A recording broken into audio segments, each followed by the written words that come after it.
नमस्कार। सत्य संवादमा म यहाँहरूलाई हार्दिक स्वागत गर्दछु। जीवराम भण्डारी।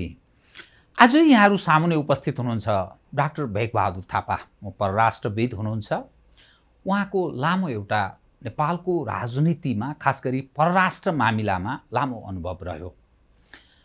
उहाँले आर्थिक क्षेत्रमा खास गरी राष्ट्रिय योजना आयोगको उपाध्यक्ष, नेपाल राष्ट्र बैंकको गभर्नर, अर्थमन्त्री, परराष्ट्र मन्त्री, राजदूत लगायत महत्त्वपूर्ण जिम्मेवारी उहाँले सम्हालेको विगतको त्यस्तो अनुभव छ।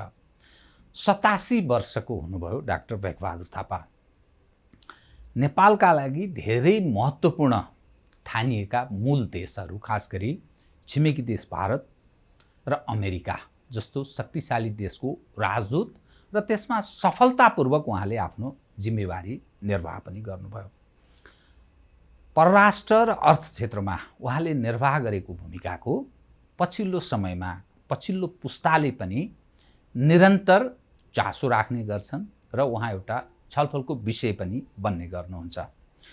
पछिल्लो समयमा एपीजी इमिनेन्ट पर्सन्स ग्रुपको नेपालको तर्फबाट उहाँ संयोजकको भूमिका पनि निर्वाह गर्नुभयो। त उहाँसँग आज म परराष्ट्र मामिलामा केन्द्रित रहेर कयौं जिज्ञासाहरू छन्, जनजिज्ञासा खास गरी, त्यसलाई म क्रमशः सम्बोधन गराउने प्रयत्न गर्नेछु। सर्वप्रथम म उहाँलाई स्वागत गर्छु। डाक्टर साहब, स्वागत छ। धन्यवाद। डाक्टर साहब, म सिधै कहाँ प्रवेश गर्न चाहेँ भने नेपालको राजनीति, आन्तरिक राजनीति परराष्ट्रसँग यसै जोडिएर आउँछ। आन्तरिक राजनीतिमा अलि खलबल भयो, स्थिरता भएन भने हामी अनेकौं नारा पनि दिने गर्छौँ। नेपालको सन्दर्भको कुरा गर्दा खास गरी 46 को परिवर्तन पश्चात जति पनि यो देशका प्रधानमन्त्रीहरू भए, दिल्ली पहिलो पटक सर्वप्रथम दिल्ली भ्रमण गर्ने, दिल्लीले निमन्त्रणा दिने, त्यसपछि अरू देशको भ्रमण गर्ने।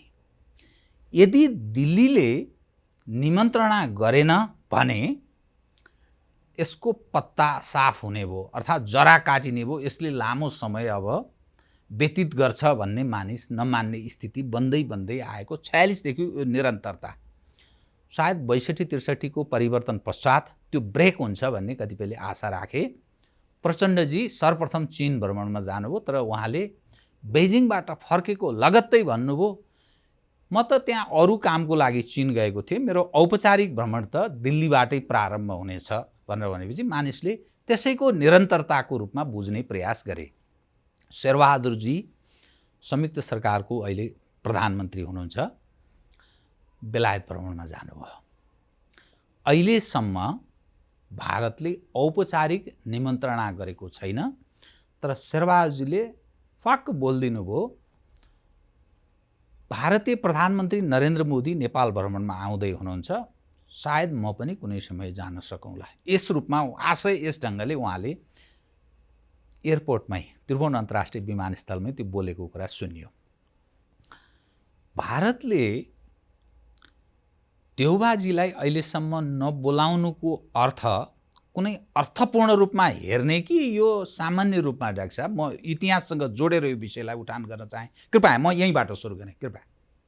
अब हेर्नुहोस्, जुन कुरालाई एउटा परम्पराको रूपमा लिएर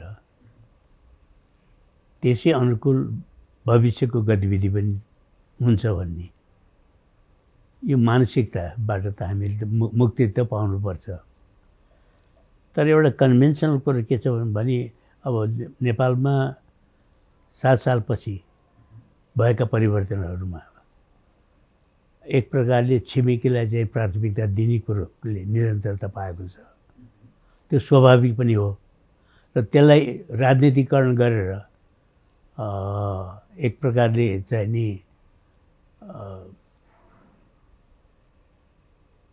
त्यही अनुकूल भविष्यमा पनि अब व्यवस्था चल्छ भन्ने त्यो धारणाबाट चाहिँ मुक्ति चाहिँ हामीले पाउनुपर्छ, ताकि स्वाभाविक रूपमा म अमेरिकामा राजदूत हुँदाखेरि अमेरिकन प्रेसिडेन्टले क्यानाडा र मेक्सिको लाई प्राथमिकता दिएको कुरो चाहिँ एक किसिमले हेर्दाखेरि चाहिँ त्यसको परम्परा नै थियो, तर बिचबिचमा तोडिएको पनि छ।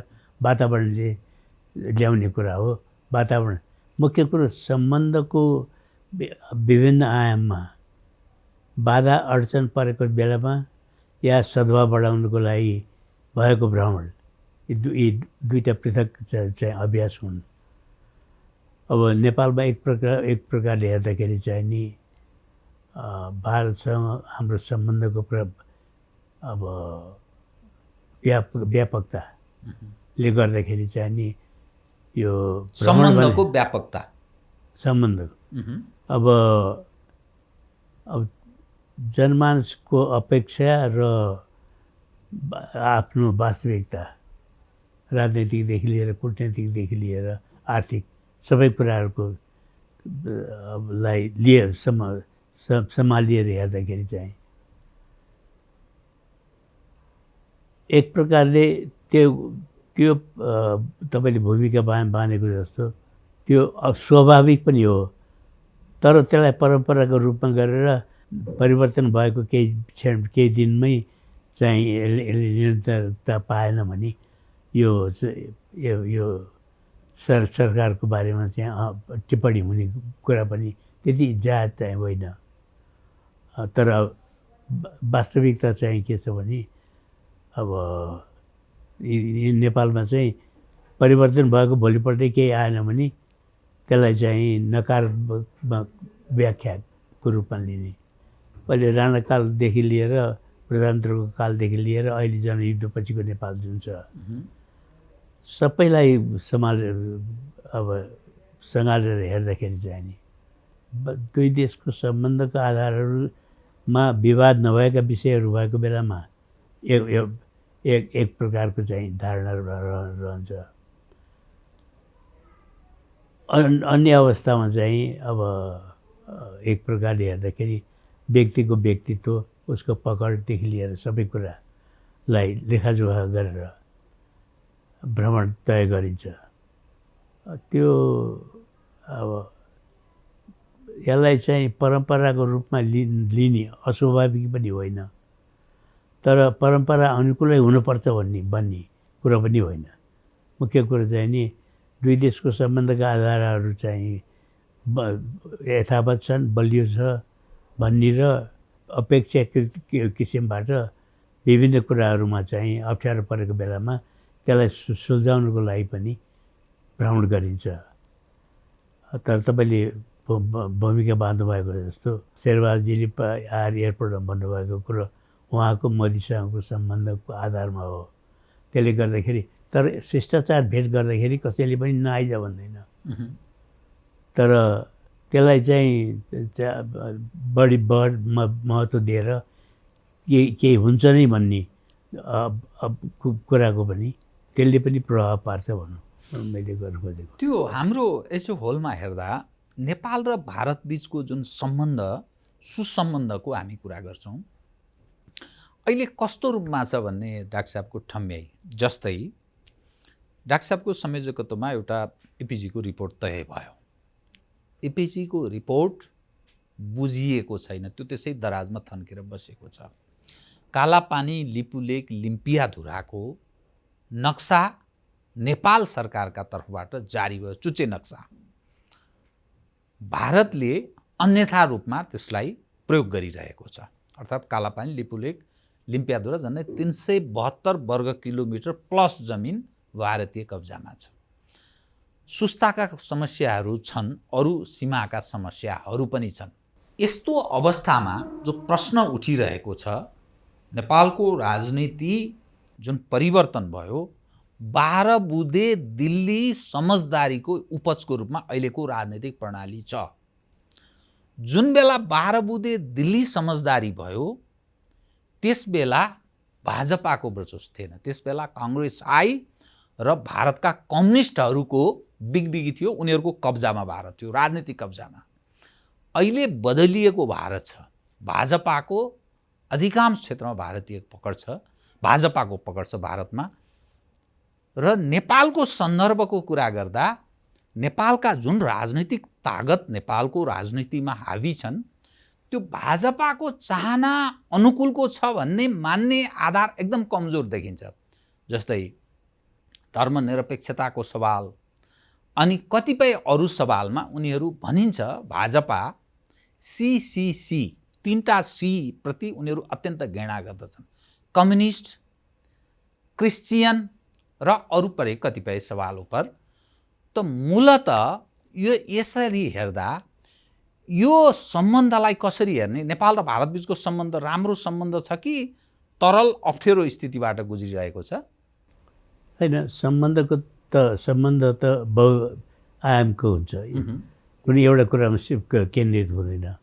तर विभिन्न बेलामा परिवर्तन भएको बेलामा चाहे भारतको होस् चाहे नेपालको होस्, राजनैतिक उथलपुथलपछि भएका जुन सम्बन्धको बारेमा चर्चा हुन्छ, जनभावना अनुकूल चाहिँ प्रजातान्त्रिक पद्धतिमा त जनताको चाहिँ जनताले प्रकट गरेको इच्छा अनुकूल चाहिँ रहनुपर्छ। त्यसले गर्दाखेरि चाहे धर्मको लागि होस् चाहे आर्थिक होस् कि जेसुकै विषय होस्, त्यसलाई कुन कुराले प्रश्रय पाउँछ भन्ने कुरा हो। तपाईँले भाजपाको कुरा गर्नुभयो, हिन्दुत्वको कुरा गर्नुभयो, या उनीहरूको चाहिँ चाहनाभन्दा बाहिर भएका अरू नेपालको राजनीतिमा अब कम्युनिस्टहरूको वर्चस्व बढेको विषय पनि सायद उहाँहरूको चासोको बढी विषय हुन सक्छ। कम्युनिस्ट पनि निरपेक्षताको कुरा पनि हो, धर्मको पनि हो। तर त्यो हुँदैमा राज्यको चाहिँ सम्बन्धको आधारको चाहिँ जुन महत्त्वपूर्ण अङ्गहरू छन् त्यसमा चाहिँ व्यापक परिवर्तन कसैले पनि गर्न सक्दैन। अब त्यसरी छिमेकीसँग भएको सहवास, आर्थिकदेखि लिएर सामाजिकदेखि लिएर अरू कुराले गर्दा जुन घनिष्ठता, पिपुल टु पिपुल सम्बन्ध, जुन घनिष्ठता बिहोरेको हुन्छ, त्यसले गर्दाखेरि मुख्य आधारभूत कुराहरूमा हेरफेर हुँदैन। तर अन्य विषयहरूमा चाहिँ लचकता देखिन सम्भव छ। त्यसले गर्दा तपाईँले भन्नुभएको जस्तो भावनात्मक परिवर्तन एउटा कुरा हो, तर राज्यको चाहिँ सम्बन्धको आधारको चाहिँ दिगोपन भनेको चाहिँ जन अपेक्षा र दुई देशका जनताहरूको हित गर्दाखेरि अब 7 सालदेखि अहिलेसम्म चाहिँ भारत नेपालको सम्बन्धलाई केलाएर हेर्दाखेरि विषयवस्तु र आधारभूत कुराहरूमा सबैको दुवै पक्षको सोचाइले चाहिँ निरन्तरता पाएको देखिन्छ। आवेशमा आएर या चाहिँ स्नेहको एउटा चाहिँ मजबुत अभ्यास भएको बेलामा गरिएका कुराहरूले कार्यान्वयनको बेलामा गएर चाहिँ निरन्तरता पाएको पनि छ। त्यसले गर्दाखेरि तपाईँले भूभागको कुरा गर्नुभयो, नेपालले पनि संविधान जारी गर्यो, त्यही अनुकूल। तर हाम्रो संविधानले तोकेको जुन चाहिँ निश्चितता छ त्यसलाई नकार्न पनि नसक्ने, त्यसलाई चाहिँ लिनुको लागि चाहिँ कुनै युद्धस्तरीय प्रयत्न गर्न पनि नसक्ने एउटा जटिल अवस्थामा छ। त्यस्तै कुराहरू चाहिँ नि पानीको बारेमा छ, भूभागको बारेमा ठाउँ ठाउँमा भएका चाहिँ उसको छ। त्यसैले नेपाल र भारतको सम्बन्धको जटिलता बहुआयामी हुन्छ। अब त्यो हिसाबबाट हेर्दाखेरि चाहिँ जटिल कुराहरूमा निरन्तरता पनि छ, आडम्बर पनि छ र लचकता पनि छ। अब त्यसैले विभिन्न अवस्थामा भएको परिवर्तनहरूले गर्दाखेरि कहिले कुन कुरा अगाडि कुन कुरा पछाडि चाहिँ रहन्छ। तर अब आधारभूत विषयहरूमा चाहिँ नि एक प्रकारले निरन्तरता पाएको पनि छ। तर त्यसलाई अगाडि बढाउने प्रक्रियामा चाहिँ शिथिलता पनि देखिन्छ। भारतले त्यो अहिलेसम्म, अब म फेरि त्यसैमा प्रवेश गर्न चाहेँ डाक्टर साहब, भारतले नेपालका प्रधानमन्त्रीलाई औपचारिक जो निमन्त्रणा गरेको छैन नि, त्यो औपचारिक निमन्त्रणा नगर्नुको अर्थ नेपाल र भारत बीचका समस्याहरू गम्भीर ढङ्गका छन् भन्ने रूपमा सायद भारतले बुझेको हो भन्ने रूपमा बुझ्ने कि अथवा यो कुनै महत्त्वको राजनीतिक व्यक्तिहरू होइनन्, विगतका जस्ता त्यस्तो खालको व्यक्तित्व पनि यहाँ छैनन्, त्यसैले हामीले धेरै महत्त्व दिनु जरुरी छैन भन्ने रूपमा भारतले सायद नबोलाएको, कसरी कुन रूपमा बुझ्ने? होइन,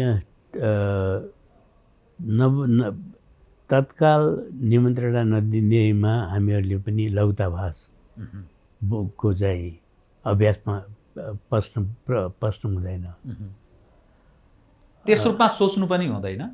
होइन, किनकि दुवै देशको सुविधामा पनि भर पर्छ। यो अब तत्काल निमन्त्रणा नदिने बित्तिकै चाहिँ नकारात्मक एउटा च्याप्टरमा हामीहरू प्रवेश गऱ्यौँ भन्ने कुरा पनि ठिक होइन।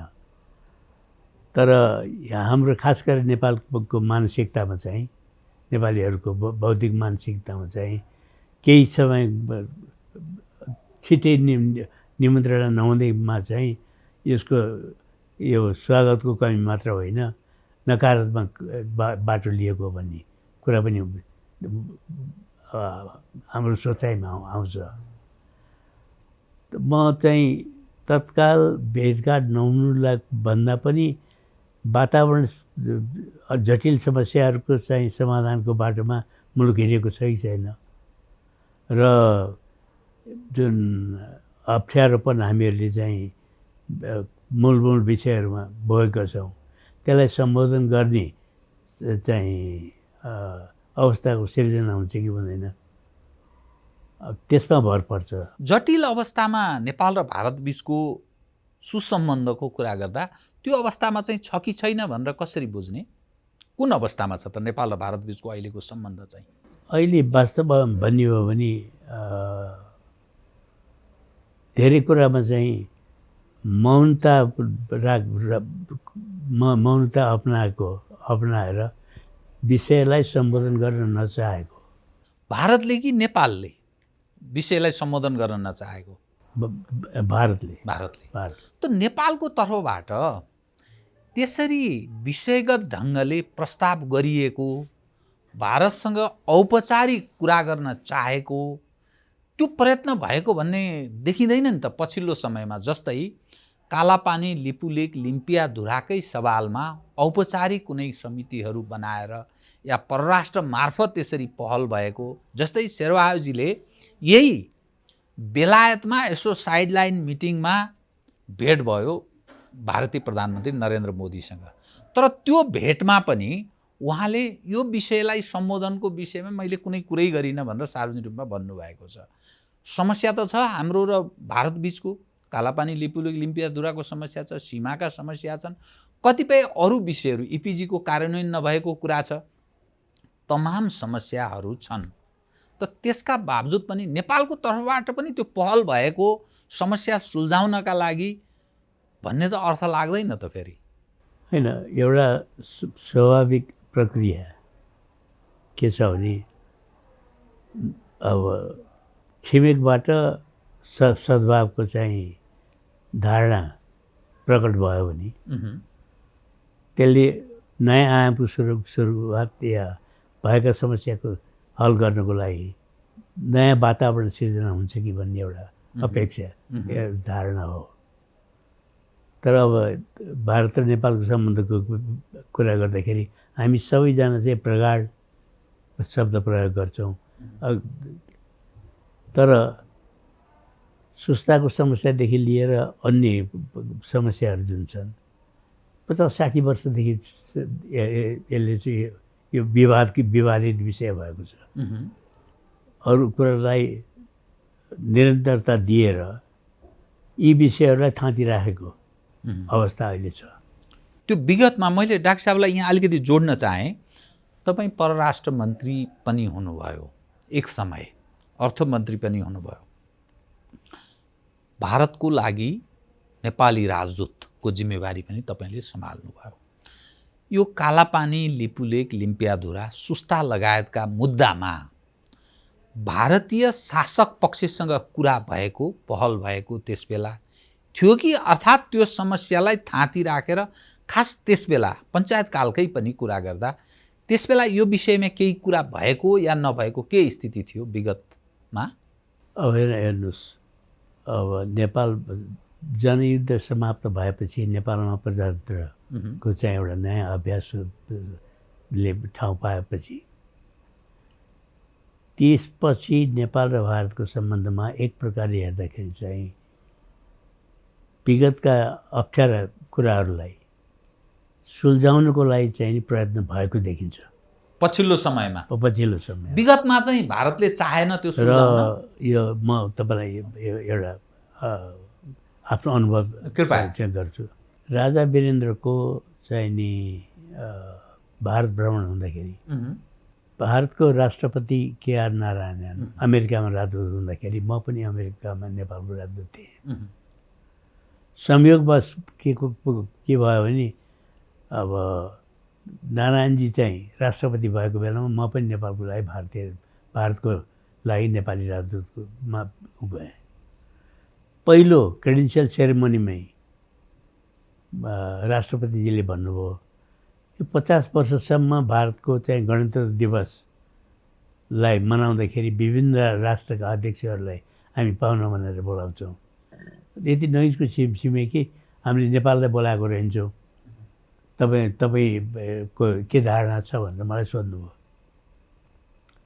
अब राजदूतको हैसियतले एउटा राजालाई त्यो पनि संवैधानिक राजा भएको बेलामा र अब पछि गएर के भयो भने त्यो उहाँले म प्रधानमन्त्रीसँग कुरा गर्छु भन्नुभयो, अटल बिहारी वाजपेयीसँग कुरा पनि गर्नुभयो।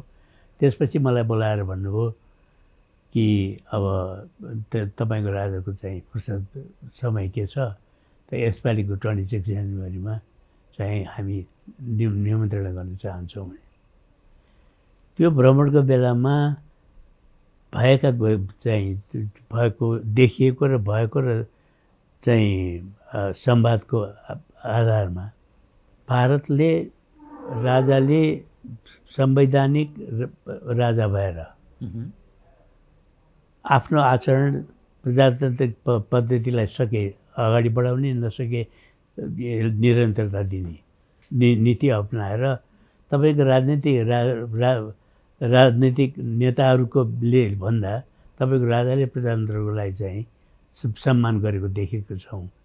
त्यही कुरालाई चाहिँ आधार बनाएर हामी उहाँलाई निमन्त्रणा दिन चाहन्छौँ भन्नुभयो। र राष्ट्रपतिजीले यो पनि भन्नुभयो म राष्ट्रपति भएपछि पहिलो भ्रमण नेपालमा गर्छु भनेर। केआर नारायण त्यो परिस्थितिवश हुन सकेन, तर त्यसको तत्कालै चाहिँ नारायण नेपाल आउनु पनि भयो, राजाले निमन्त्रणा पनि गर्नुभयो। गणतन्त्र दिवसमा चाहिँ नेपाल प्रमुख अतिथिको रूपमा सम्मान पनि पायो राजा वीरेन्द्रका। अब त्यो कालमा म राजदूत हुँदाखेरि मैले अनुभव गरेको कुरा के छ भन्नुहुन्छ भने यो संवैधानिक राजतन्त्र को माध्यमबाट मात्र नेपालले स्थायित्व र प्रगति गर्न सक्छ भन्ने अवस्थामा हुनु, किनकि धेरै राजनीतिक उतार चढाव भयो। नेपालले अस्थिरता बेहोर्यो, राजनीतिक चहल पहल धेरै भयो, जनयुद्धदेखि लिएर अन्य कुराहरूको सुरुवात भयो। अब राजालाई बोलाएर संवैधानिक राजाको हकमा हैसियतबाट जुन सम्मान उहाँले पाउनुभयो, त्यो बेलामा मेरो सोचाइ र हामी सबैले चाहिँ लिएको अवधारणा के हो भने कन्स्टिट्युसनल मोनार्कीले नेपालमा चाहिँ प्रवेश गर्नको लागि राजादेखि लिएर प्रजा सबै मिल्ने र छिमेकीको पनि त्यसमा चाहिँ सहयोग हुने एउटा वातावरणको सिर्जना गर्ने भारतीय बौद्धिक समूहले अपनाएको धारणा हुन्थ्यो। तर राजदरबारको हत्याकाण्ड भएपछि त्यो अध्याय सकियो। मेरो सोचाइमा चाहिँ त्यो बेलामा दरबारको हत्याकाण्ड नभएको भए जुन एउटा संयम देखाएर राजा वीरेन्द्रले प्रजातान्त्रिक अभ्यासलाई अङ्गीकार गरेका थिए र उनको आचरण त्यही अनुसारको भएको थियो। नेपालको लागि राजनैतिक र आर्थिक सबै समृद्धिको लागि चाहिँ त्यो संरचना चाहिँ महत्त्वपूर्ण छ भन्ने कुराको सङ्केत दिनको लागि गरिएको। किन कसैलाई बोलाउँदाखेरि भोज खान बोलाएको त होइन नि। त्यसको पछाडिको जुन अभ्यास हुन्छ त्यो पोलिटिकल लेभलमा हुन्छ, एडमिनिस्ट्रेटिभ लेभलमा हुन्छ, कुटनैतिक तहमा हुन्छ। त्यो एउटा नयाँ परिस्थितिको सिर्जना भएको चाहिँ मैले त्यो बेलामा अनुभव गरेको हो। तर दरबार हत्याकाण्डपछि त्यो कुरो त्यत्तिकै हराएर गयो र वास्तवमा मोनार्कीले नयाँ ठाउँ ओगट्नको लागि नयाँ वातावरणको सिर्जना भयो। त्यसैले अब राजनैतिक अभ्यासको हिसाबबाट छिमेकमा शान्ति र प्रगति होस् र प्रजातान्त्रिक कौकर्ण होस् भन्ने जुन धारणा केआर नारायणले त्यो बेलामा व्यक्त गरेका थिए र अटल बिहारी वाजपेयीले आफ्नो भाषणमा पनि भन्नुभएको थियो। त्यो एउटा समयको चाहिँ ऊ थियो कि यो नेपालको जनयुद्ध र त्योभन्दा अगाडि प्रजातन्त्रको लागि भएको संवादको आधारमा भारतको लचकता चाहिँ नेपालमा चाहिँ प्रजातन्त्र र राजाको बिचमा सहयोगात्मक वातावरण सिर्जना भयो भने नेपालमा को राजनैतिक अस्थिरता पनि घट्दै जान्छ। त्यो अब आखिरमा गएर चाहिँ दरबार हत्याकाण्डपछि त्यो च्याप्टर सकियो। यसरी हेर्दाखेरि के छ भन्नुहुन्छ भने बिचबिचमा भारतले एउटा चाहिँ महत्त्वपूर्ण विश्लेषण गरेर दार्शनिक दृष्टिबाट चाहिँ जनयुद्धको माध्यमबाट आएको परिवर्तन ऱ्याडिकल हुन्छ। अब पिपुललाई अँगालेर राजा र जनता मिलेर चाहिँ अगाडि बढ्यो भने त्यो स्थायी हुन्छ र त्यो चाहिँ भारतको अनुकूल चाहनाको अनुकूल पनि हुन्छ। किनकि भारत प्रजातान्त्रिक पद्धतिमा त भारतको चाहिँ अभिरुचि भएको कुरो 7 सालको चाहिँ 7 सालको बेलादेखि नै चाहिँ जगजाहेर भएको हो। तर डाक्टर साहब एक विषय यसमा जोड्न मलाई मन लाग्यो। नेपाल र भारत बिचको त्यति राम्रो सम्बन्ध थियो भने जो जनयुद्ध डाक्टर साहबले नाम लिइरहनु भएको छ 52 सालमा प्रारम्भ भएको माओवादीले सुरु गरेको उनीहरूकै भाषाको जनयुद्ध, त्यसमा कसरी भारतले सहयोग गर्यो? जो राज संस्था र प्रजातान्त्रिक शक्ति मिलेर जानुपर्छ भन्ने यदि भारतीयहरू त्यो मान्यता राख्थे भने के प्रयोजनका लागि उनीहरू सहयोगी रहे होलान्? र 62-63 को मुभमेन्ट र 12 बुँदे दिल्ली समझदारी, जसमा प्रणब मुखर्जीले सार्वजनिक रूपमा भन्नुभएको छ यो त हामीहरूले म्यानेज गरिदिया हो, माओवादी र त्यहाँको राजनीतिक दल 7 राजनीतिक दललाई मिलान गराउने काम हामीले आफै गरेको हौँ भनेर भन्नुभएको थियो, अथवा हामीहरूले गरेका हौँ भनेर सार्वजनिक गर्नुभयो। त्यो के स्वार्थ थियो भारतीयहरूको? होइन, त्यो बेलाको परिस्थितिमा अब भारतमा पनि नक्सलवादी मुभमेन्ट चलेको थियो। झारखण्डदेखि लिएर विभिन्न ठाउँमा ऱ्याडिकल ट्रान्सफर्मेसनको इनिसिएटिभ पनि भएको अब इतिहासले देखाएको छ। नेपालमा प्रजातन्त्र आएपछि प्रजातान्त्रिक पद्धतिमा विश्वास गर्ने नेताहरूको समूहको मुलुकभित्रको पकड चाहिँ त्यति दरिलो र जनमुखी भएन भन्ने प्रजातान्त्रिक शक्तिका त्यो धारणा चाहिँ भारत पुगेको भन्ने अध्ययनबाट देखिन्छ। इन्दिरा गान्धी प्रधानमन्त्री हुँदाखेरि सूर्यबहादुर थापा चाहिँ प्रधानमन्त्री भएर जाँदाखेरि म पनि त्यो उसमा सम्मिलित थिएँ भ्रमण दलमा। त्यो बेलामा इन्दिरा गान्धीको बेलामा नक्सलबारीदेखि लिएर अन्त झारखण्डदेखि लिएर भएको समस्या नेपालमा पनि वाम पक्षले गेन गर्दै गएको एउटा अवस्थामा चाहिँ दुवै देशले प्रजातन्त्रलाई चाहिँ दरिलो बनाउने कसरी भन्ने कुरामा चाहिँ ध्यान केन्द्रित भएको थियो र त्यसपछि के भयो भन्ने कुरो चाहिँ त अब सबैले देखेको कुरो हो।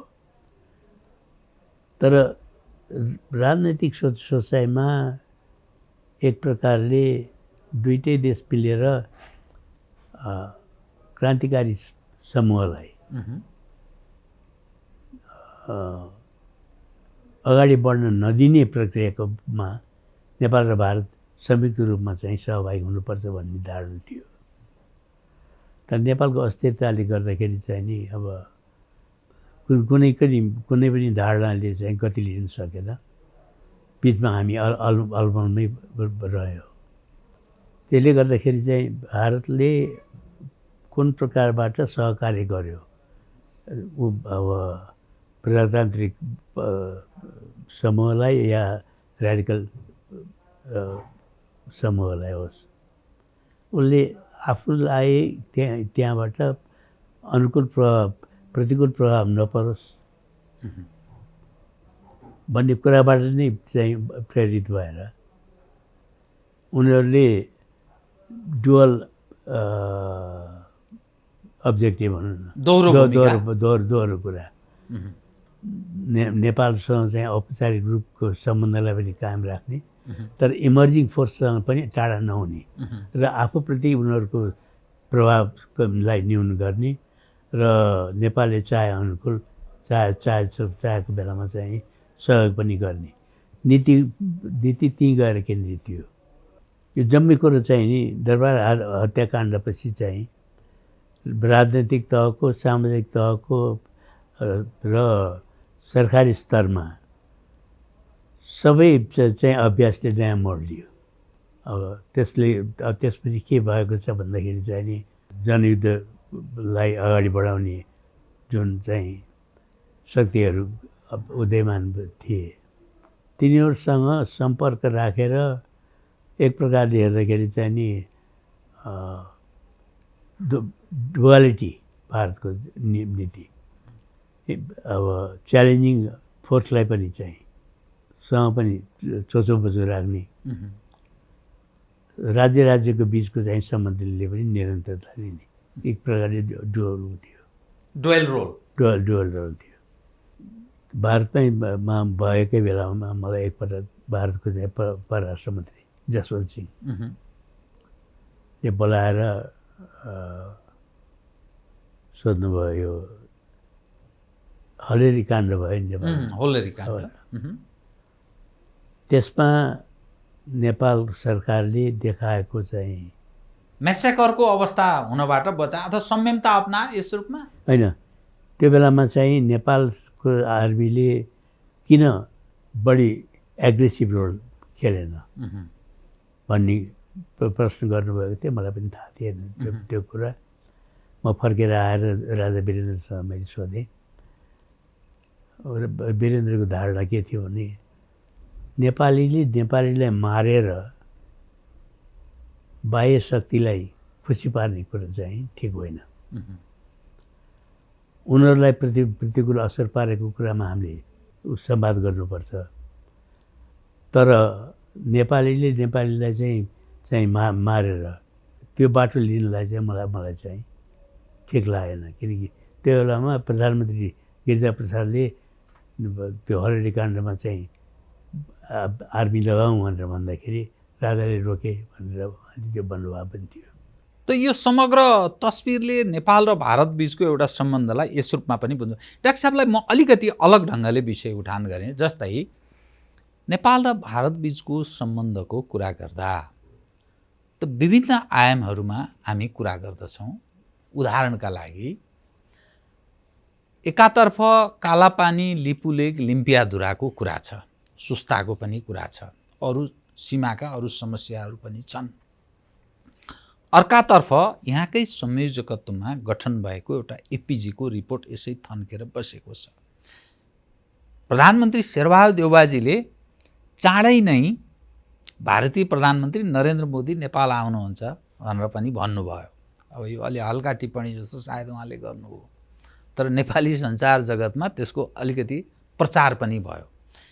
यो विविध खालका समस्या थाँतिरहेको बेलामा नरेन्द्र मोदी यस्तो बेलामा नेपाल आउन सक्छन्? सक्छन् सक्दैनन् भन्ने कुरामा त यहाँ अड्कलबाजीको कुरा हो। तर ठिक समय हो यस्तो बेलामा आउनु, किनभने आन्तरिक हिसाबले पनि राजनीति बडा तरल अवस्थाबाट गुज्रिरहेको छ। भारतीय दृष्टिकोण अहिलेसम्म पनि यो जारी भएको 72 सालको संविधान, सङ्घीय लोकतान्त्रिक गणतन्त्र निर्माण गर्ने जुन संविधान छ, यो संविधानलाई अहिलेसम्म औपचारिक रूपमा स्वागत गरेको छैन भारतले, र यो खालको संविधान भारत चाहँदैन थियो पनि भनिन्छ, जो विगतको हामी घटनालाई पनि सम्झन सकिन्छ। यस्तो बेलामा नरेन्द्र मोदी नेपाल आउनु ठिक होला या समस्या सुल्झाउँछ कि यसले बढाउँछ, के हुन्छ भन्न मात्रै खोजे मैले। अब भारतको प्रधानमन्त्री नेपाल आउने नआउने भन्ने कुरो त अब हाम्रो प्रधानमन्त्रीलाई एउटा शिष्टाचारको रूपमा भएको अभिव्यक्तिलाई चाहिँ अलिकति आशावादी रूपमा परिणत गरेको पनि हुनसक्छ। तर भ्रमण हुँदैमा सबै समस्याहरू चाहिँ हल हुन्छ भन्ने कुरो पनि होइन। अब त्यो हिसाबबाट हेर्दाखेरि चाहिँ नि अब खास गरेर चाहिँ कालापानीदेखि लिएर यो चाहिँ जे कुरा भएको छ,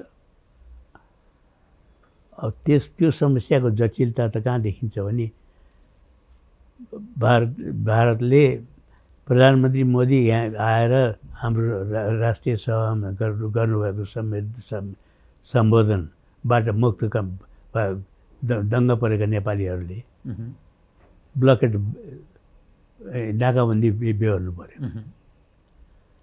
within a matter of months मोदीजीले भन्नुभएको कुरा र नाकाबन्दीबाट को बाटो अपनाएको कुरा, त्यसले गर्दाखेरि आफ्नो राष्ट्रिय स्वार्थ कसरी कुन कुरामा चाहिँ अगाडि बढाएर सम्बोधन गर्न सकिन्छ भन्ने त्यो आफ्नै ठाउँमा छ। अब भारतको प्रधानमन्त्रीले त्यो किसिमको अभिव्यक्ति दिएपछि भारतको सचिवले आएर नाकाबन्दी गर्दै गएखेरि त्यो 2-3 महिनाको बिचमा भएको चाहिँ उतार चढाव। तत्कालीन परराष्ट्र एस जयशङ्कर अहिलेका परराष्ट्र मन्त्री, उस बेला परराष्ट्र सचिव थिए। परराष्ट्र सचिव भन्दाखेरि त्यसलाई हेर्दाखेरि चाहिँ नि के हुन्छ के हुँदैन, संविधान भ्रमण हुन्छ कि हुँदैन भन्ने कुरामा औपचारिक र शिष्टाचारको बेलामा चाहिँ भएको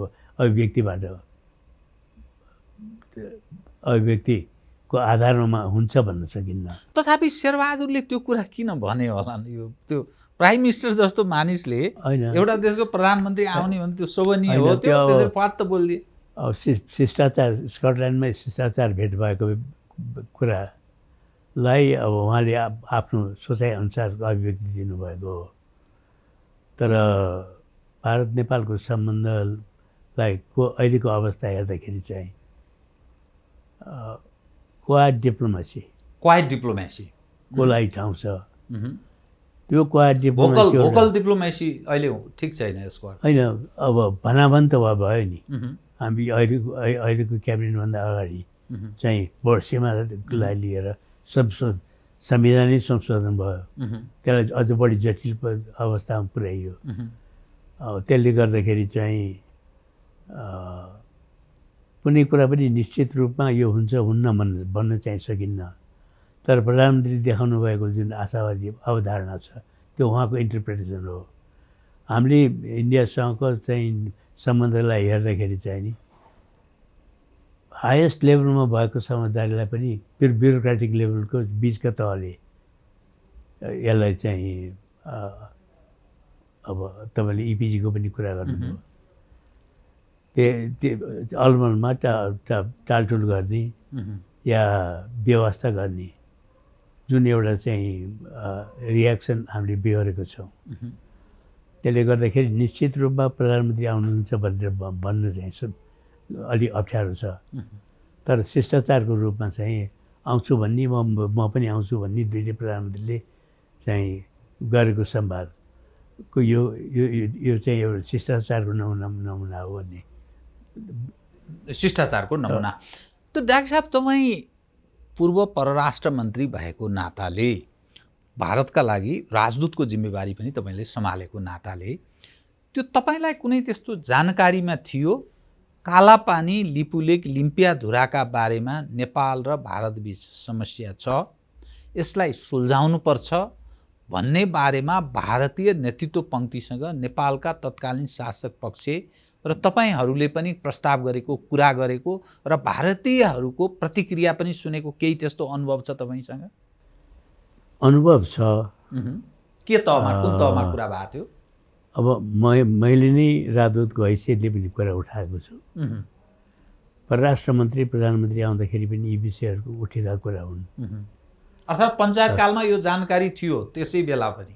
पञ्चायतकालमा थियो, त्यो विषयमा कुरा भएको थियो।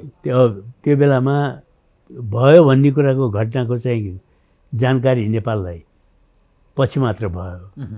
अब त्यो सुदूरपश्चिमको अनकन्टारको एरियामा त्यहाँ जनसङ्ख्या कम भएको, प्रशासकीय हाम्रो उपस्थिति नभएको र भारत र चिनको चाहिँ युद्धपछि त्यो ठाउँ चाहिँ खाली सुरक्षाको हिसाबबाट चाहिँ महत्त्वपूर्ण, तर त्यहाँ कुनै किसिमको संरचना नभएको त्यो अध्ययनको आधारमा उनीहरूले अब भारतीय फौज त्यहाँ गएको हो। त्यो कुरा राजालाई चाहिँ त्यो गृह मन्त्रालयले भन्दाखेरि अहिले भारत र चिनको बिचमा लडाइँ छ, त्यो बेलामा यो विषय नउठाउँ, लडाइँ सकिएपछि उठाउने भन्ने निर्देशन भएको कुरा पनि मैले होम सेक्रेटरीबाट व्यक्तिगत रूपमा पनि सूचना पाएको हो। तर यसलाई नेपालको गृह सचिवबाट तपाईँले सूचना पाउनु भएको थियो? तर पछि गएर चाहिँ यो कुरा चर्किँदै गयो। अब त्यहाँ चाहिँ समस्या के भयो भने अब भारतले जुन एग्रेसिभ स्टेप लिएर त्यहाँ चाहिँ सिक्युरिटी फोर्सेसहरू राख्यो। अब नेपालले चाहिँ नि कूटनैतिक प्रक्रियाबाट यसलाई सुल्झाउन सकिन्छ, हामी कसैसँग लड्न सक्दैनौँ भन्ने अवधारणा। भारतले चाहिँ नि अब चिन र भारतको सीमाको हिसाबले हेर्दाखेरि त्यो एम्प्टी स्पेस देखेको हुनाले नेपालले हामीलाई संरक्षण गर्न सक्दैन भन्ने धारणा भारतले लिएको र त्यही अनुकूल व्यवहार गरेको। जुन कुरो अब इज कन्ट्र्यारी दुई देशको सम्बन्धको आधारमा चाहिँ नि अब पल्टनै पठाएर गर्ने भन्ने धारणा नेपालले गरेन। अब त्यो कुरो चाहिँ त्यसपछि चाहिँ कुरा चाहिँ उठ्ने, तर थाँती रहने, यथावत रहने। अब अहिले गएर खास गरेर विगत 2-3 वर्षमा चाहिँ जुन प्रकारबाट त्यो भयो, अब त्यसको प्रतिकार गर्नुको लागि हाम्रो संविधानमा पनि हाम्रो हो भन्ने कुरो त पहिलेदेखि नै हामीले भनेको थियौँ। तर संविधानमै संशोधन गरेर यसलाई चाहिँ अझ जटिल बनाउने कुरामा हामी पनि अग्रसर भयौँ। उतातिर चाहिँ भौतिक त्यसलाई चाहिँ भौतिक हिसाबबाट त्यसलाई कब्जा गरेर त्यहाँ चाहिँ निर्माण गर्ने र अरूको उपस्थिति हुन नदिने जुन नीति भारतले अपनाउने, त्यसले त्यो समस्या अझ जटिल भएको छ, झन् बढेर गएको छ। कहीँ गए अब यसलाई चाहिँ त संवादलाई सुरु गर्नुलाई नै गाह्रो अवस्था सिर्जना भएको छ। त्यो बिचमा कुरा हुँदाखेरि अटल बिहारी वाजपेयीको चाहिँ समयमा एक प्रकारले एउटा संवादको क्रम चलेको थियो।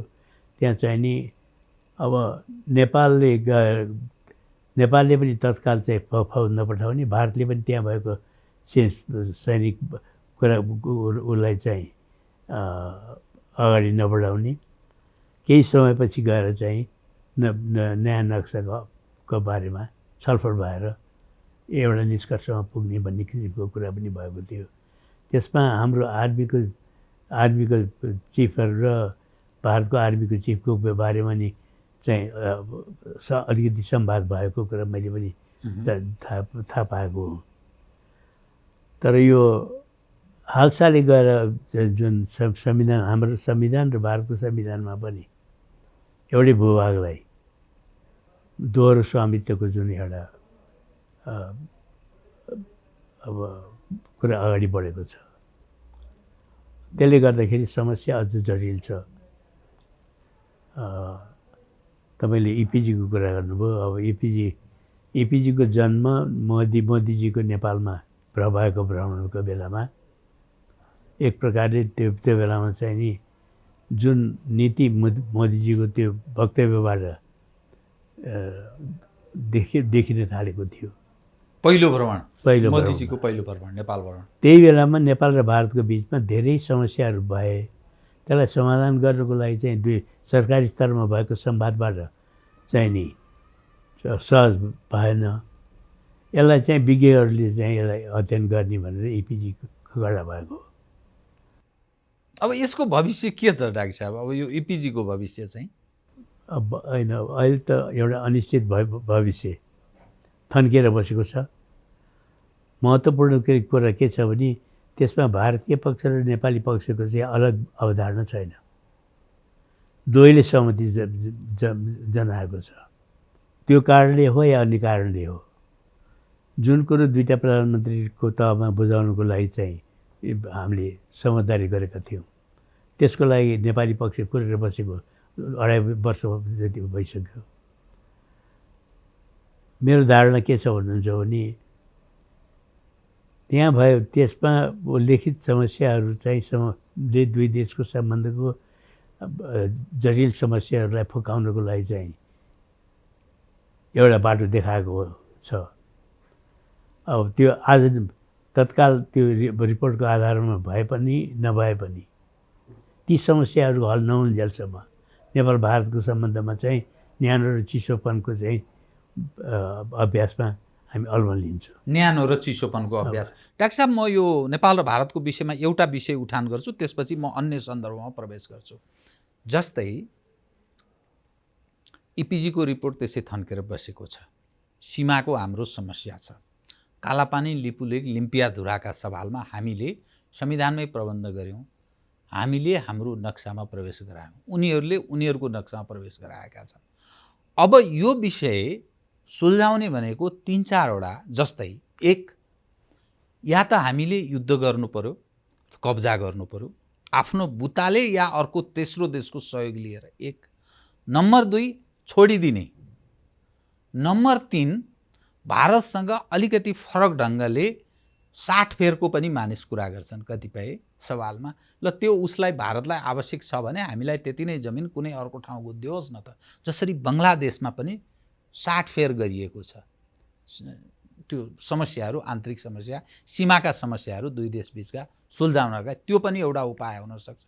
या अर्को, लिजको कुरा, यो नेपालकै हो तर हामी यति वर्षसम्मका लागि यति पैसामा प्रति वर्ष दिन्छौँ भन्ने यावत जो विकल्प छ नि, त यो नसुल्झाएसम्म त नेपाल र भारत बीचको सम्बन्ध सुध्रने अब छाँट भएन। कोही पनि व्यक्ति त्यसबाट अब पछि हट्न सक्दैन। जुनसुकै सरकार आओस्, जस्तो संविधान आओस्, जुनसुकै व्यवस्था आओस्, कालापानी, लिपुलेक, लिम्पियाधुरा हाम्रो होइन भनेर कुनै नेपालीले भन्ने कुनै सरकार अब आउन सक्दैन। यस्तो अवस्थामा नेपाल र भारत बीचको सम्बन्ध त झन्झन खराब हुँदै जाने भयो नि त। यो त एउटा ठुलो समस्या भएन? होइन, समस्या सुल्झिने बाटोमा लागेको बेलामा त्यो संवाद अगाडि बढ्न सकेन। अहिले गएर चाहिँ नि इम्पास भनौँ न, दुवैतिर चाहिँ नीति र चहलपहल छ।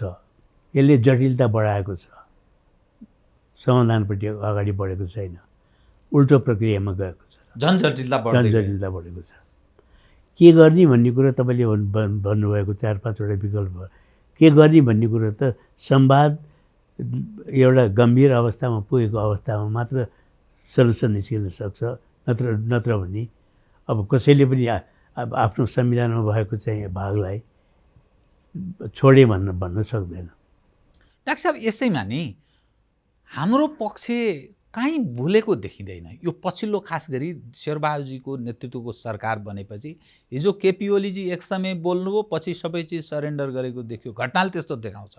शेरबहादुरको नेतृत्वमा एउटा सरकार बन्यो, अब केही कुरा बोल्यो भने भारत रिसाउँछ भन्ने त्रासमा सायद यो शासक पक्ष छ, त्यो विषयमा बोल्न पनि सक्दैन।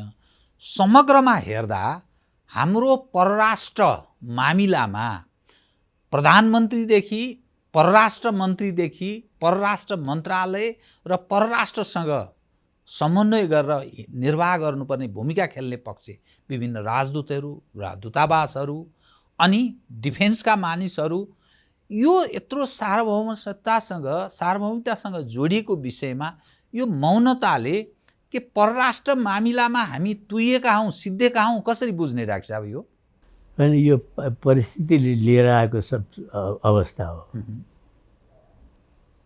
मैले अघि पनि भने जटिलता बढ्दै गएको छ। एक प्रकारले अहिले हेर्दाखेरि चाहिँ जनस्तरमा भएको चाहिँ जुन गतिविधि सम्बन्धका आधारहरू छन् त्यसलाई निरन्तरता दिने, सुरक्षाको हिसाबबाट हेर्दाखेरि चाहिँ नि सुरक्षा निकायहरूसँग सम्बन्ध अलिकति निकट राख्ने, राजनैतिक तहमा नेपालले जे गर्छ त्यो आफ्नै ठाउँमा छ भन्ने एक प्रकारले चाहिँ सबैतिर चाहिँ अनिश्चितताको एउटा चाहिँ पोका लिएर त्यसलाई निरन्तरता दिने किसिमको अवस्था अहिले सिर्जना भएको छ। त परराष्ट्र मामिलामा चाहिँ अहिलेको नेतृत्व असफल छ भनेर यसरी भन्ने? प्रयत्नशील छन् सबै। असफल भन्ने भाषा प्रयोग नगर्ने। तर असफल भन्नको लागि त त्यो निष्कर्षमा पुगेको हुनुपर्ने। मैले यसकारण डाक्टर साहबलाई यो असफल छ भनेर प्रश्नवाचक चिन्हको रूपमा किन खडा गरेको भने तपाईँ लामो अनुभवी व्यक्ति हुनुहुन्छ। परराष्ट्र मामिलामा साँच्चै भन्यो भने तपाईँ जतिको मानिस अहिलेको जो नेपाली समाजमा बडा कम मानिस पाइन्छ। मानिसहरू गन्ना तपाईँलाई एक नम्बरमा त्यसरी पनि बुझ्दछन्। त्यसकारण जस्तै संसारमा अहिले शक्तिशाली ठानिएको अहिलेसम्म एक नम्बरको देश अमेरिका, अमेरिकासँग प्रतिस्पर्धा गरिरहेको दोस्रो चीन। यहाँले भन्नुभयो नि छिमेकी देशहरूसँगको सम्बन्ध प्रगाढ हुनुपर्ने कुरा र प्राथमिकतामा पर्नुपर्ने कुरा। अर्को तेस्रो हिसाबले हेर्दा भारत। अमेरिकासँग हाम्रो सम्बन्धका बारेमा अविश्वासको स्थिति छ। एमसिसी त्यसै थन्केर बसेको छ। यो के हो भन्ने स्थिति छ। विवादास्पद कुराहरू आइरहेका छन्। प्रधानमन्त्री देउवाले भन्नुभयो म र प्रचण्डजीले हस्ताक्षर गरेर पठाइसकेका छौँ, त्यो एमसिसी अनुमोदन गर्ने भन्ने छ। प्रचण्डजीले त्यो होइन भन्नुभयो, किनभने यहाँको आन्तरिक राजनीतिमा तलमाथि हुने हुनाले। अमेरिका आफै अन्यलको स्थिति र के हो यो भन्ने बारेमा सायद उनीहरू पनि रिथिङ गर्ने अवस्थामा छन् जस्तो लाग्छ। चिनियाहरूको कुरा गर्दा चीनसँग सीमामा समस्या छ भनेर यो सरकारले एउटा कमिटी बनायो। त्यसले प्रतिवेदन दियो। सायद अब त्यो सीमामा समस्या छ भनेर सरकारले यसले भन्यो। ओलीको नेतृत्वको परराष्ट्र मन्त्री र स्वयं प्रधानमन्त्री ओली तत्कालीनले चीनसँग हाम्रो कहीँ समस्या छैन, सीमामा समस्या छैन भनेर बोलिदिनु भयो। भारतसँगको यत्रो कुरा हामीले कुरा गऱ्यौँ। छिमेकी देश दुवैसँग अविश्वासको स्थिति छ, समस्या छ।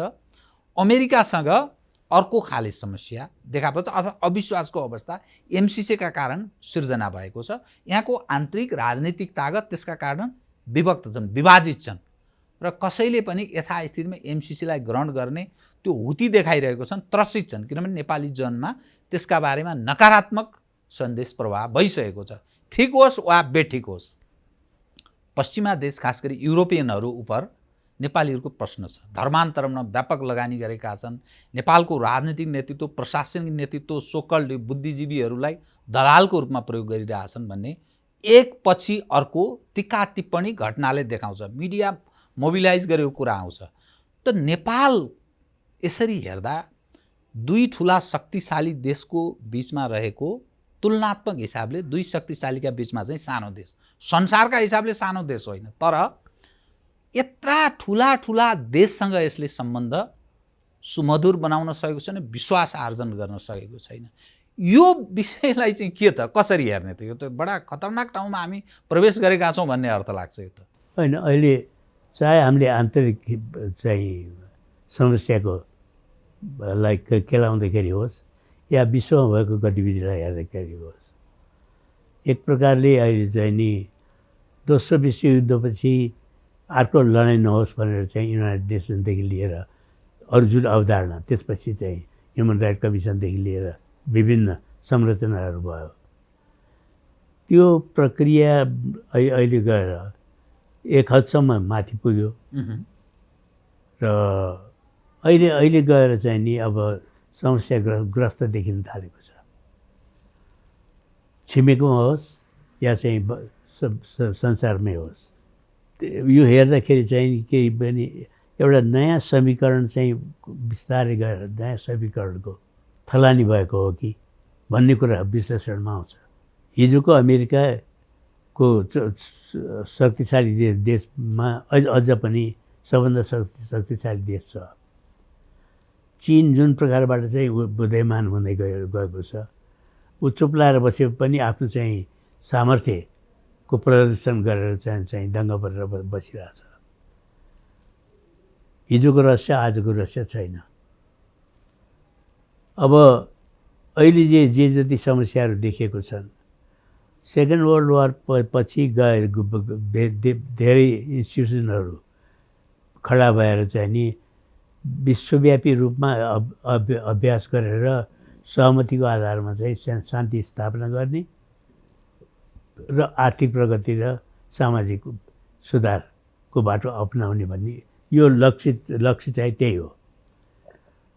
तर अब अहिले आएर खास गरेर चाहिँ विगत 3-4 वर्षपछि यो अगाडि हेर्दाखेरि चाहिँ नि के देखिन थालेको छ भने जो शीत युद्धमा जुन स्ट्राटेजी शक्ति केन्द्रहरूले अपनाएका थिए, त्यो अहिले पनि कुनै न कुनै रूपमा चाहिँ विद्यमान छ र त्यो अवधारणाले गति लिन पनि सक्नेछ भन्ने कुराको आभास पाउँदैछौँ हामीहरू। त्यो सोचाइबाट अहिलेको जुन नयाँ समीकरण बन्दै गएको छ, अब यो कहाँ गएर कोसित हुने, कसको विरुद्ध हुने भन्ने कुरामा अड्कलबाजी छ र अमेरिकादेखि लिएर चीन र सोभियत युनियन र इन्डिया की प्लेयर्सको रूपमा देखा परेका छन्। एक प्रकारले चिन्ताजनक अवस्था छ। तर अर्को युद्ध होला भन्ने हिसाबले होइन, कसको प्रभाव चाहिँ बढी हुन्छ भन्ने हिसाबबाट हो।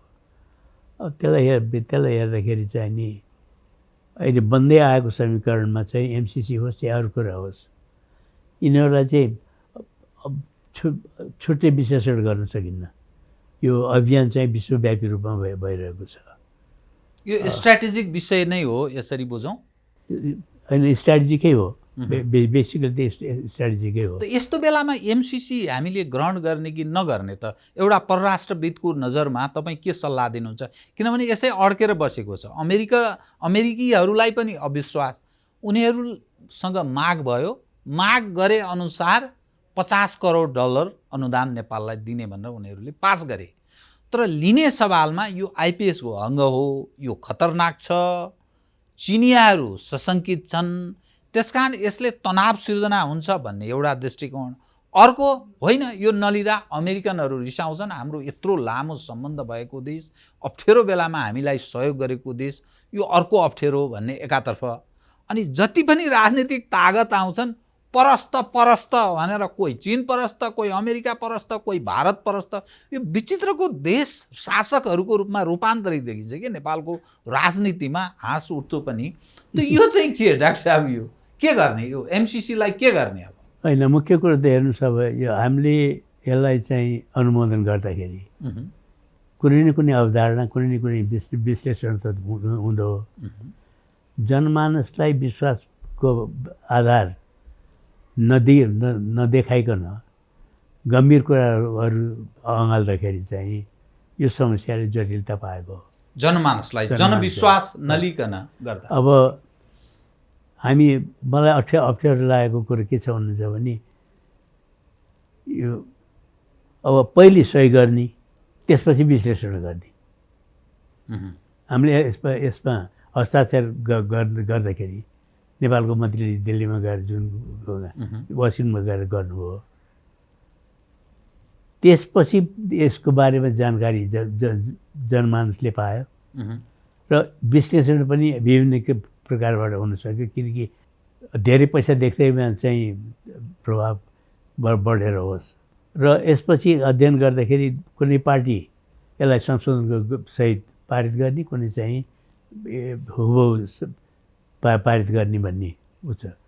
त्यो अन्यलको वातावरण चाहिँ यो अहिलेको अनिश्चित राजनीति र उथलपुथलले गर्दाखेरि चाहिँ त्यसलाई जटिल बनाएको हो। त्यसैले अब यो the cat is out of the box भने जस्तो केपी ओलीजीले पनि प्रधानमन्त्री हुँदाखेरि चाहिँ नि यसमा समर्थन देखाउनु भएकै हो। अब अहिले आएको प्रधानमन्त्रीले त्यो उद्घार गरिसक्नुभयो। संविधान यसलाई पार्लियामेन्टले अनुमोदन नगरुन्जेलसम्म यो अङ्गीकार हुँदैन भन्ने कुरा चाहिँ बाहिर आएको छ। तर पार्लियामेन्टमा पास गर्ने कुरो विपक्ष र अरू समूहलाई चाहिँ सम्बोधन नगरिकन हस्ताक्षर गर्दाखेरि यो समस्या आएको हो। अब अहिले यो एउटा जटिल अवस्थामा छ। यसलाई अनुमोदन गर्नको लागि अब्जेक्सनेबल कुनै कुरा छ भने त्यो पनि बाहिर आउनु पर्यो। अल पार्टी ककसले यसलाई चाहिँ अगाडि बढाउनको लागि कुन स्वरूपमा चाहिँ अब हुनसक्छ भन्ने कुरो एउटा व्यापक अल पार्टी कमिटीले अध्ययन गरेर चाहिँ निष्कर्षमा पुगेदेखि सही बाटो होला भन्ने लाग्छ। डाक्टर साहब स्वयं चाहिँ के ठान्नुहुन्छ, एमसिसी ग्रहण गर्ने कि नगर्ने त? किनभने यो त हस्ताक्षर भइसक्यो, लिने भनेर सारा चिज भनियो। अब लिएन भने के हुन्छ, लिँदा के हुन्छ त? तपाईँको राय चाहिँ के छ? लिनु ठिक कि बेठिक हो त यो? होइन, मैले हेर्दाखेरि चाहिँ अब यो धनराशिलाई हेरेर मात्र होइन, अहिले वर्ल्डमा चाहिँ नि चाहिँ एउटा एकातिर बेल्ट एन्ड रोड एकातिर छ, अर्कोतिर यो समस्या छ। चीन र अमेरिका दुबईको विषय एमसिसी एकातर्फ, चीनको बेल्ट रोड इनिसिएटिभ। अब यसलाई नेसनल कन्सेन्सस जेनेरेट गर्नको लागि चाहिँ एउटा गम्भीर अभ्यास हुनुपर्छ। राष्ट्रिय सहमतिको लागि सहमति नजुटाइकन चाहिँ यो अगाडि बढ्दैन। त्यो सहमति जुटाउनको लागि चाहिँ नि नेतृत्वको प्रभाव मात्र होइन, एउटा चाहिँ सही बाटो देखाउने एउटा उत्तरदायित्व छ। अब यो अहिलेको गभर्मेन्टले चाहिँ त्यो अभ्यास गर्दाखेरि आफ्नो धारणा मात्र होइन, विपक्षीको धारणालाई पनि सम्बोध गरेर एउटा निश्चित अवधारणामा पुग्नुपर्छ। डाक्टर साहबसँग म दुईवटा प्रश्न एकैचोटि गरेँ। कुनै समय थियो नेपाल विश्वमा अप्ठ्यारो अवस्थाबाट गुज्रेको थियो। चाहे राष्ट्रसङ्घको नेपालले सदस्यता प्राप्ति गर्ने सवालमा तत्कालीन सोभियत सङ्घले अब्जेक्सन जनाएको बेला होस्, वा पछिल्लो समयमा नेपालमा भएका विभिन्न खाले आन्दोलन र यहाँको अस्तित्वमाथि प्रश्न उठाउने तागतहरू पनि क्रमशः अर्को स्थितिबाट विदेशमै शरण लिएर काम गरेको बेलाको होस्। तर त्यसका बावजुद पनि नेपालले संयुक्त राष्ट्रसङ्घको सदस्यता पनि पछि प्राप्त गर्यो र सुरक्षा परिषदको पनि हामीले सदस्यता दुई पटक ग्रहण गरेका थियौँ। जुन बेला सायद नेपालमा यो खालको लोकतान्त्रिक उदार व्यवस्था थिएन भनेर कतिपय मानिस भन्छन्, कतिपय देशअनुसारको डेमोक्रेसी हुन्छ, कसैले व्याख्या गरेको डेमोक्रेसीलाई मान्नुपर्छ भन्ने छैन भन्ने पनि दृष्टिकोण राखिन्छ। तपाईँ आफै अमेरिकाको राजदूत हुनुभयो, भारतको राजदूत हुनुभयो, महत्त्वपूर्ण राज्य संयन्त्रका जिम्मेवारीमा तपाईँ प्लानिङ कमिसनको उपाध्यक्षदेखि लिएर अनेकौँ गभर्नर, राष्ट्र बैङ्कको गभर्नर, परराष्ट्र मन्त्री, अर्थ लगायतको तपाईँले जिम्मेवारी पनि सम्हाल्नुभयो। पछिल्लो समयमा राजदूतहरूको नियुक्ति हुन्छ। करियर डिप्लोमेटहरू केही प्रतिशत, 40% लगभगको कुरा, तर त्यति नै हुबहु लागू सायद भएको छैन।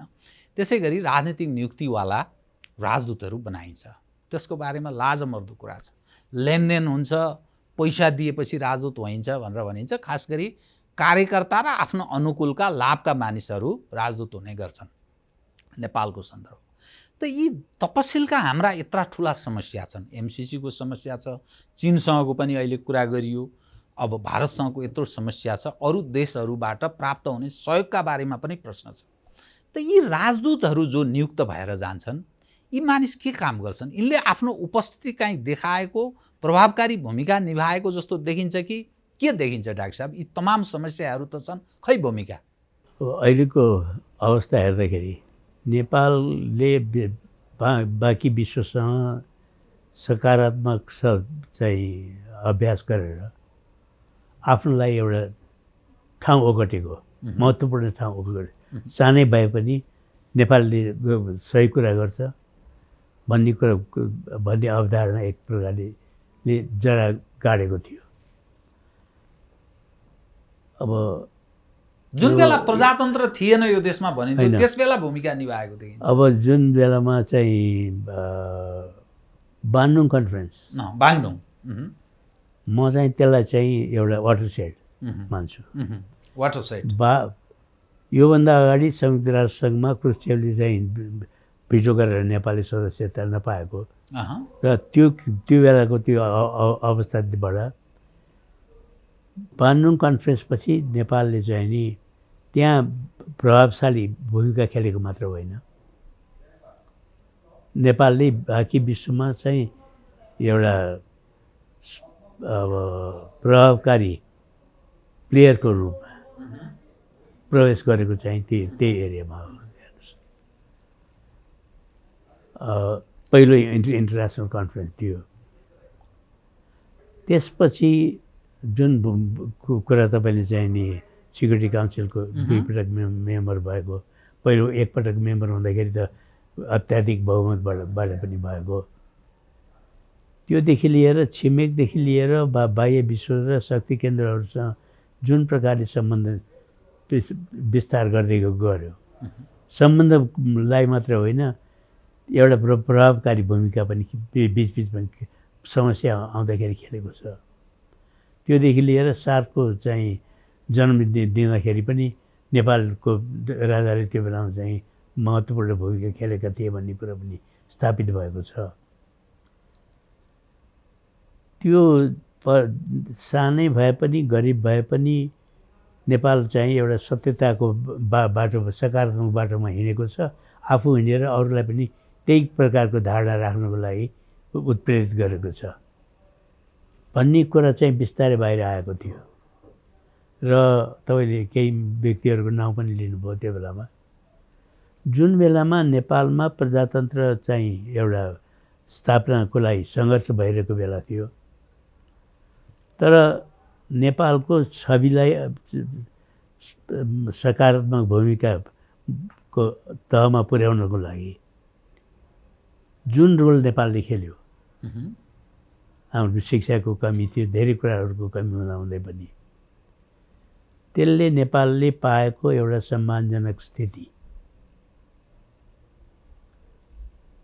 र अहिले जे देखिरहेका छौँ हामीले, त्यो कुराको चाहिँ त्यहाँ पुग्नको लागि सुरुवात त्यहाँ भएको हो, बान्डुङपछि भएको हो। अहिले चाहिँ किन तुइयो समस्या? अहिले किन यस्तो भयो त? अहिले चाहिँ एक त आन्तरिक द्वन्द्व, अब विश्वमा शीतयुद्ध केही पनि नेपालमा चाहिँ कुनै न कुनै प्रकारबाट यसले जरा गाडेकै छ र राष्ट्रको लागि अहम मुद्दामा त्यसमा चाहिँ तलमाथि हुन नदिकन एउटा राष्ट्रलाई कसरी अगाडि बढाउने भन्ने कुरामा चाहिँ नि त्यो बेलाका व्यक्तिहरूले, त्यो बेलाको संस्थाले चाहिँ महत्त्वपूर्ण भूमिका खेलेको कारणले गर्दा नेपाल आज जहाँ छ त्यहाँ पुगेको छ। राजनीतिको नियुक्तिको कुरा तपाईँले गर्नुभयो, विकृतिको अभ्यासको तहमा पुगेको बेलामा सकारात्मक कुरो गर्न गाह्रो छ। तर अहिले चाहिँ कता कता गएर चाहिँ यो हाम्रो परराष्ट्रको मेकानिजममा बाहुल्यता भएको कारणले गर्दाखेरि राष्ट्रिय सहमति पुग्न नसकेको अवस्थामा चाहिँ बाह्य जगतले चाहिँ आफ्नो भूमिका अगाडि बढाउने या त्यो अवस्थाको सिर्जना अहिले भएको छ। डाक्टर साहब, म कार्यक्रमको ठिक अन्त्यमा यस्तो अप्रिय अप्ठ्यारो स्थितिमा परराष्ट्र मामिलामा हाम्रो लथालिङ्ग तस्बिर देखिन्छ। घटनाले त्यस्तो देखाउँछ। छिमेकी देशसँग राम्रो सम्बन्ध छैन, उत्तरसँग पनि अविश्वासको स्थिति छ, कम्युनिस्ट आउँदाखेरि अलिक ठिक हुन्छ भनेर उनीहरूले लगानी गरेका कुरा पनि खुलासा भएको छ। 5 तारे होटलमा दुईटै पार्टी मिलाउनका लागि लगानी गरेको प्रशिक्षण दिएको कुरा पनि आयो, जुन बेला नेपाल कम्युनिस्ट पार्टी बन्यो, नेकपा एमाले र माओवादी केन्द्र बनेर दुईटालाई मिलाएर नेपाल कम्युनिस्ट पार्टी बनाइदिए। त्यसै गरी एमसिसीको सवालमा अमेरिकाले अविश्वास गर्ने स्थिति प्रवेश गरेको छ नेपालको सन्दर्भमा। छिमेकी देश भारतसँगको पनि अप्ठ्यारो स्थिति छ। त यस्तो अवस्थामा यहाँ उथलपुथल हुन सक्ने र हस्तक्षेपका कतिपय देखिने दृश्य या अदृश्य यस्तो खालको सम्भावना रहँदैन? अब त्यो अवस्थामा हामी पुग्दैछौँ या पुग्न लागेका छौँ। एउटा चिन्ताको विषय, परराष्ट्र नीतिलाई लेखनको हिसाबबाट मात्रै होइन, त्यसलाई कार्यान्वयनको हिसाबबाट चाहिँ हाम्रो बारेमा चाहिँ बाँकी विश्वले सहकार्य गरेर अवधारणामा पुग्ने हो। अहिलेको अवस्थामा हेर्दाखेरि चाहिँ सबै कुरामा राजनीतिकरण, त्यो राजनीतिक पनि सिद्धान्तमा आधारित होइन, व्यक्तिको चाहिँ प्रभाव र अवस्थाको अध्ययनको आधारमा भइरहेछ। वास्तवमा भन्ने हो भने जनयुद्ध सकिएर नयाँ राजनीतिक र प्रशासकीय पद्धति स्थापना भएपछि देखिएका विकृतिहरूले गर्दाखेरि चाहिँ नेपालले गुमाएको जुन एउटा प्रतिष्ठा छ, त्यो चाहिँ त्यसमा आघात पुग्ने या त्यसलाई कार्यान्वयन गर्ने पक्षमा नेपालले जुन दुविधा देखिएको छ,